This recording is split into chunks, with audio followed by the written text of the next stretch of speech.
अस्सलाम वालेकुम, मैं हूं फयाज़ महमूद और आप देख रहे हैं फयाज़ महमूद यूट्यूब चैनल।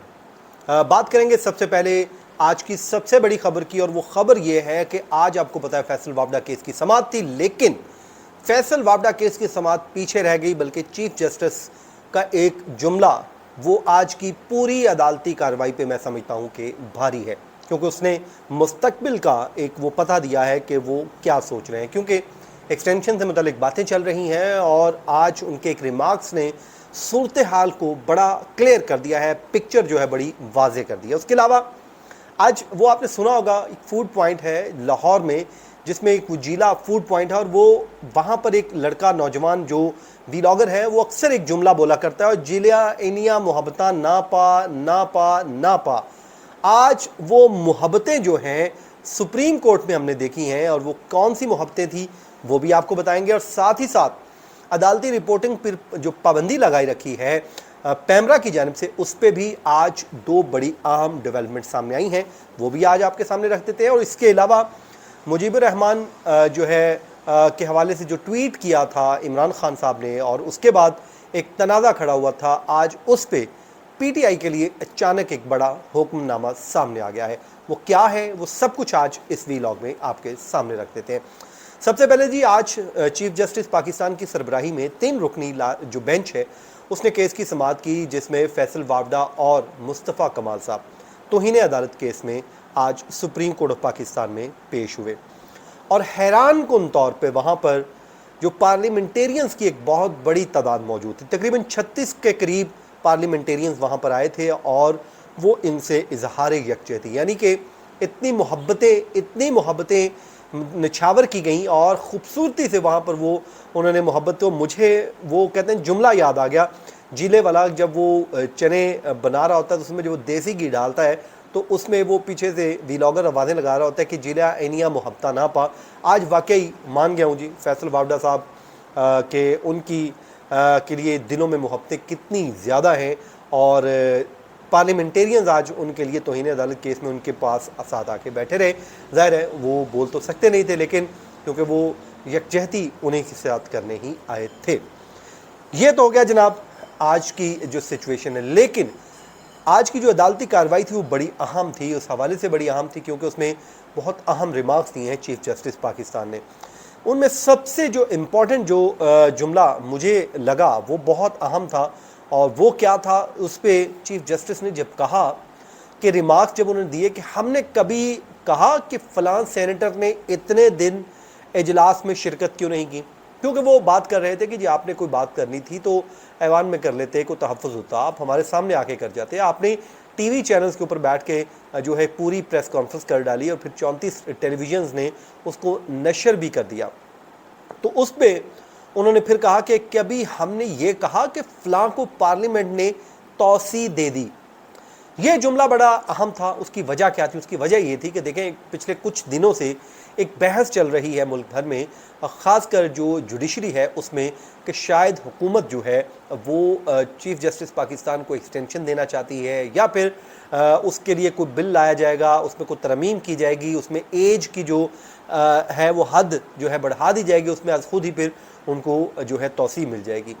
तो बज़ाहिर आज जो चीफ जस्टिस पाकिस्तान के इस जुमले से मुझे लगा कि वो शायद इस तौसी को इतना कोई अच्छा नहीं समझते, और बज़ाहिर यही लगता है कि वो कोई इंटरेस्टेड नहीं है। बहरहाल जो आगे चल के होगा सो होगा, वो देखी जाएगी, लेकिन आज का ये अदालती कार्रवाई पे जो जुमला था ये बहुत भारी था, और मेरे नज़दीक आज का सबसे अहम जुमला ये था कि ये कहते हैं जी अदालती कार्रवाई इसलिए मैं समझता हूँ कि पीछे रहेगी। लेकिन मुस्तफ़ा कमाल साहब ने माफ़ी मांगी, गैर मशरूत माफ़ी मांगी, लेकिन अदालत ने फौरी माफ़ करने की इस्तदा मुस्तरद कर दी।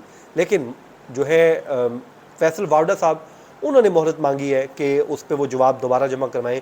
हो सकता है कि उसमें उनके जो वकील हैं वो मुशावरत करें फिर तरमीम के साथ, और उसके बाद जो उन्होंने कहा कि जो फिर उसके बाद चीफ जस्टिस ने बल्कि सवाल भी पूछा कि आपने किस हैसियत में प्रेस कॉन्फ्रेंस की थी, आप कोई बार कौंसिल के जज हैं क्या, और फिर उन्होंने ट्वीट्स के ऊपर भी बात की। तो यहाँ पर मामला वो दूसरा खुल गया, जिसमें कहा गया कि मीडिया पर पाबंदी लगा रखी है, रिपोर्टिंग पाबंदी है, तो फिर चीफ जस्टिस पाकिस्तान ने उस पर भी जो है वो फौरी तौर पे मांगा और उसके बाद वो जो नोटिफिकेशन मांगा गया। खैर मुझसे कील अफजल साहब जो सदर हैं इस्लाम प्रेस एसोसिएशन सुप्रीम कोर्ट के, उन्होंने फ़ोन किया कि जी वो नोटिफिकेशन चाहिए, तो फिर अदालती कार्रवाई ना चलाने से मुतालिक जो पैमरा का नोटिफिकेशन है वो भी अदालत ने जवाब तलब किया। अब ज़ाहिर है वो फिर जमा करवा दिया गया होगा। और उससे कबल आज सुप्रीम कोर्ट ऑफ पाकिस्तान में के अलावा जो समाअत हुई इस्लामाबाद हाई कोर्ट में, जिसमें हमने 2 दरखास्तें दायर कर रखी हैं।